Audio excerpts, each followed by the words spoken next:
amnesty should just be the starting point. Because if you create an amnesty, there's some kind of an agreement. That agreement is supposed to now lead to a process of addressing some of the needs, or the basic needs, or the things that, or the interests that communities are craving for. I will give you an example. During the amnesty of the Niger Delta, after the post-amnesty, there were some levels of agreement. Of course, the Ministry of Niger Delta came into place. Already there was a Niger Delta master plan. We went into Oprosa as after the post-amnesty crisis, and then we, in terms of the work that we do related with community members, you will not but begin to empathize with communities in terms of the issues that are prevalent in this area. People are frustrated in terms of despite the fact that the oil resources that are being provided, they don't have basic electricity. The only electricity that you find in those creeks is the ones that are provided by Shell, generators that are provided by Shell, which is not from the government. You can't access telecommunication, for instance. You only come to the jetty, at night. People sit in the jetties at night, to find connections for telecommunication. There are no toilet facilities.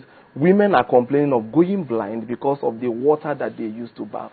There are issues of cancer emerging as a health issue. And so when you see this as just a visitor, you can imagine the frustration of those who already are living in those communities.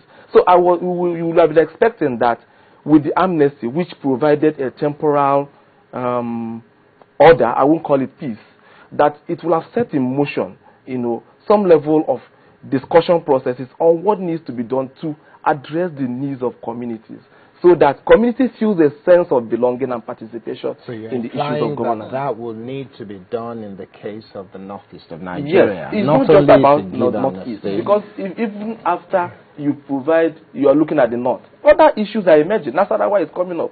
Other extremist groups and radicalist groups still emerge. Because the question people are also asking is... The issue of the Niger Delta, you are able to enumerate because they came out and said exactly what their issues were. Yeah. But Boko Haram hasn't told us what their issues are. So what is government going to be dealing with? Yeah, I think one of the basic issues is that in every issue, when people come out with a position, there is what is called a position and an interest and a need. When you have a need, it is the most vulnerable aspect of what you want. In negotiation, people do not come to a negotiation table and then tell you their need, because if you are dealing with an opposition, it's possible that if I tell you my need, then I become vulnerable to you. You may use it against me. So I come up with a position, and that position I'm saying that I want an Islamic State. Before Boko Haram began the issues, the mayhem and the issues of violence, what is the emerging issues or the emerging needs of Boko Haram that arose to the time that they now talked about a position which they now stand? They must have a need besides the position that they have. And to address that need, it is important to look at, over time, what has been the issues in the north, what has been the complaints, what has been the levels of concerns of governments, to address some of the emerging issues. You mentioned about melting into the communities. Of course, communities become vulnerable when issues of needs are not addressed and they are frustrated. If they are frustrated, then of course they become playgrounds for those who can manipulate them and use them also for extremist or radicalist activities. And so they may become sympathetic. We have heard, for instance, that in some areas that extremist groups are providing barrels and providing 20,000 naira. So you can imagine that a responsibility of a government is being provided by an extremist group. When that extremist group provides for the first time, people begin to see opportunities. Then they will not begin to, they would welcome such opportunities and welcome the hide or will not be able to provide you with or cooperate with the government, which they see as the one that is antithetical to the needs of the people.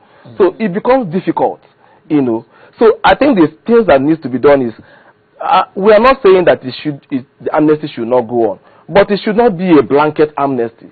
After all, what happens to those whose families have been killed?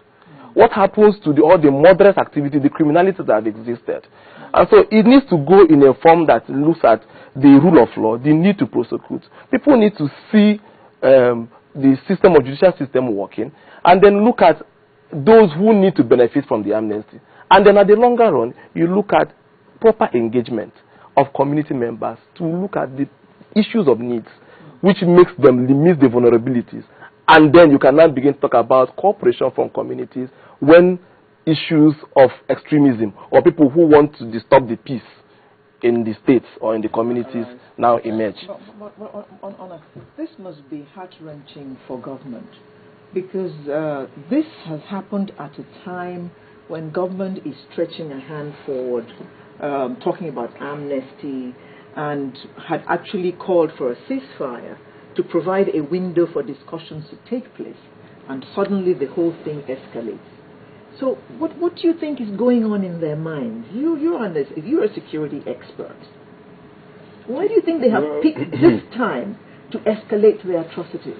I think I wrote in my column, which will come out on Monday, I said that the killing of Mohammed Chad on 27th of April is the most immediate cause I can see, because Shekau is becoming predictable. Shekau, when you do something, he will give an order. He will say, okay, move. There's one man calling the shots, so I can just tell you right now. So they killed one of his top commanders in Ruwan Zafi area of Maiduguri on the 27th of April. The JTF killed him. So he's like, you know what, I'm going to take a pound of flesh.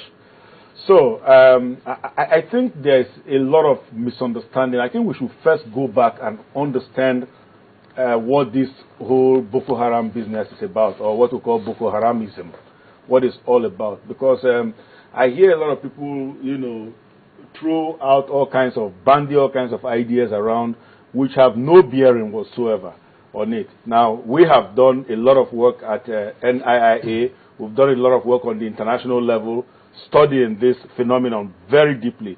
So I think there's too much superficial analysis. So it's a problem there. Even with government, even in government, there's a lot of misunderstanding and a lot of ignorance about what the real issues are. So you hear people saying, oh, it's a political issue.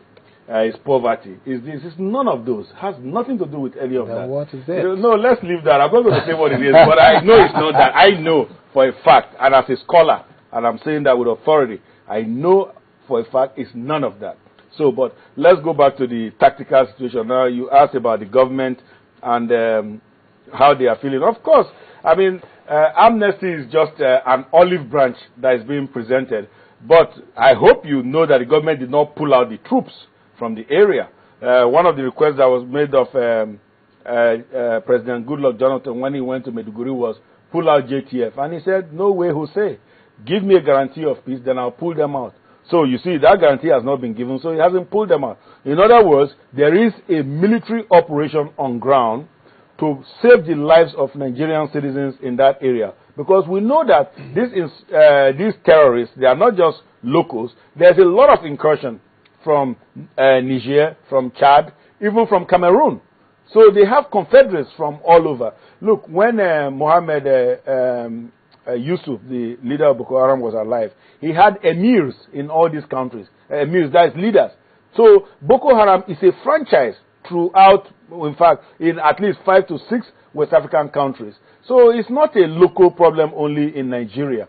And so what I'm saying also is that apart from it being part of the Sahelian belt crisis, that one is another thing which we can't get into today.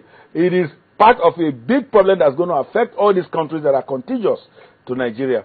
So we still have some crises. We have some ways to go in solving it. But I think the government is not, I don't think the government is discouraged. The military commanders are in place. They are doing their work.